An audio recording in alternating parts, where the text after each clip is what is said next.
Hello everybody, the Lawn Gnome is here, and I'm not wearing any pants. Yeah, Hollywood, you know I love you more than what I should. Yeah, Hollywood, well kiss me good. Yeah, Hollywood, you know I love Well, here we are guys, the last episode of Season 3 of Up From the Underground. Over 200 subscribers, over 250 videos, over 150 episodes of Up From the Underground. We come to this point in time. And as always, if you haven't seen the first 2 seasons, I'll post the playlist so you can catch up. But we're here for the season finale of Up From the Underground, Season 3, and that means we're going to take a look at the best that 2013 had to offer. And as always, Best Film of the Year, Best Album of the Year, Best Television Show, and Best Single of the Year. So I did a lot of research. I know that I could have done a little bit more, especially in the film category. So before I actually give you guys the nominations for Best Film, I know that I said that I was probably going to see 50 movies this year, but you know something? Life took its course. A lot of movies that came out this year were just not big screen worthy. And some movies that I had anticipated coming out this year ended up getting scrapped or scheduled to come out next year. But I managed to squeak by and see 32. So there are a couple of movies that I want to mention honorably are The Wolf of Wall Street, which I won't see in time. Interested in seeing The Secret Life of Walter Mitty, probably when it comes out on DVD. And probably one of the movies that I really wanted to see this year was The Book Thief. I just keep hearing great things about it, but it is what it is. And without further ado, here are my nominations for Best Film of the Year. The nominees for Best Film of 2013 are American Hustle, directed by David O. Russell; The Croods, directed by Kirk D'Amico and Chris Sanders; Man of Steel, directed by Zack Snyder; The World's End, directed by Edgar Wright; Zero Dark 30, directed by Catherine Bigelow. Now, what makes a good movie? It's not necessarily how many awards you win. To me, what makes the best movie of the year, and if you have seen the special presentation that I did this year, which was a movie for every year of my life, it's not always the best movie of the year. It's the one you want to see 500 times or more over. It's the one that you can't stop loving the minute you turn it on, a smile on your face from beginning to end, and you just have fun. And for me, this one movie may not have been perfect for everyone. It definitely had a lot of hit or miss. But the best movie of 2013, in my opinion, was Zack Snyder's Man of Steel. For many good reasons. Considering I couldn't stand the Richard Donner Superman films and that terrible bomb of Superman Returns, considering that they are trying to go, DC meaning, is trying to go the way of the Marvel Universe and create a gigantic comic book universe.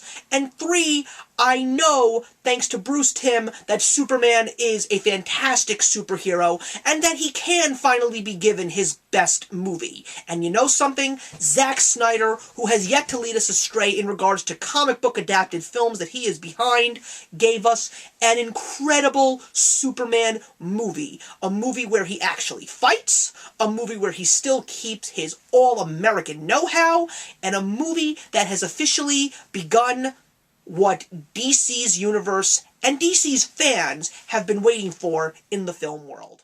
The nominees for Best Television Show of the 2012-2013 season are Game of Thrones Season 3, starring Lena Headey and Peter Dinklage; Green Lantern, the animated series, Season 2, featuring the voices of Josh Keaton and Kevin Michael Richardson; Nashville, Season 1, starring Connie Britton and Hayden Panettiere; The Newsroom, Season 2, starring Jeff Daniels and Emily Mortimer; Shameless, Season 3, starring William H. Macy and Emmy Rossum. There were a lot of great television shows that came out this year, and a lot of shows that continue to do great. But one of the things that I do have to say was, I don't think I got any more glued to my television set, or more times that my jaw hit the floor when I saw this past year's season of Game of Thrones. Game of Thrones Season 3, even though I had never read the books, I know so many people who had read the books and were expecting what happened to happen, and there were just episodes that had so many crazy spins that just left me begging for more. And Game of Thrones Season 3 was unreal this year, and I am so excited because March is right around the corner, and I am really curious and excited to see what Game of Thrones Season 4 will bring us. Will it win next year for Best Television Show of the 2013-14 season?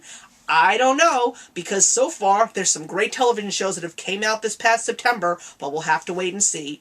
Still, for now, Game of Thrones Season 3 is the king.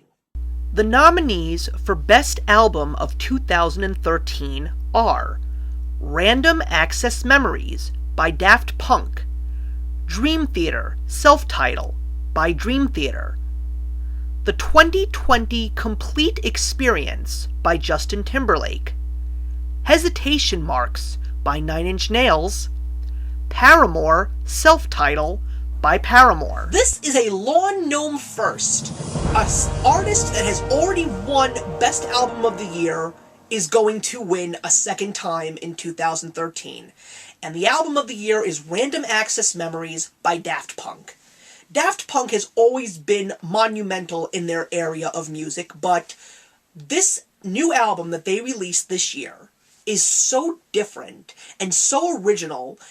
It is without a doubt one of the greatest albums that I have ever heard, period, in the world of music.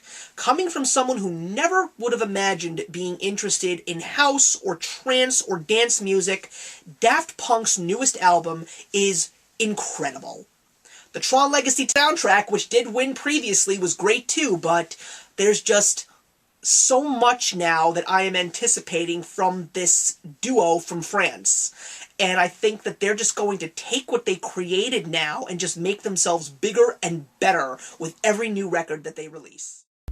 The nominees for Best Single of 2013 are Same Love by Macklemore and Ryan Lewis featuring Mary Lambert, Let Her Go by Passenger, Blurred Lines by Robin Thicke featuring Pharrell, What Does the Fox Say by Elvis, Clarity by Zedd featuring Foxes. You know, I thought it was going to be What Does the Fox Say, because I couldn't stop singing that song, neither could my girlfriend. But if there's any song that I could say that really created an impact for me this year, it's Same Love by Macklemore and Ryan Lewis. Macklemore is this guy that came out of nowhere. I love his album. I love Thrift Shop. I don't own the album, but so far everything that he has brought me is original, but more importantly, he's brought the meaning back to hip-hop in his own special way. And Same Love is such an amazing song that basically flows into what has actually been happening this year on that topic. And I appreciate the fact that he actually decided to get on the microphone and give his thoughts about family members of his that do feel this way. And it's such a positive song. I really like it. And that's why this one just stands out this year for me. Just something different and something truly meaningful. And who knows? I'd like to see hip-hop finally bring that meaning back to their music. Because I know that it was there. The topics in the past may not have been the most pure, but like his song says, it's a damn good place to start. And that's it, guys. Another season down.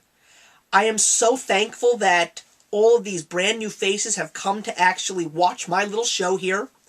I am very excited to say that Season 4 is going to be very much exciting and fun. I have a lot of good ideas coming around. Another season that has gotten me to grow and gotten me to learn and perfect my craft. And I am just saying to sit tight and just be prepared for another great season of Up From the Underground. Happy New Year, guys! And at this point in time, I'm off to go take a nice long nap. See ya.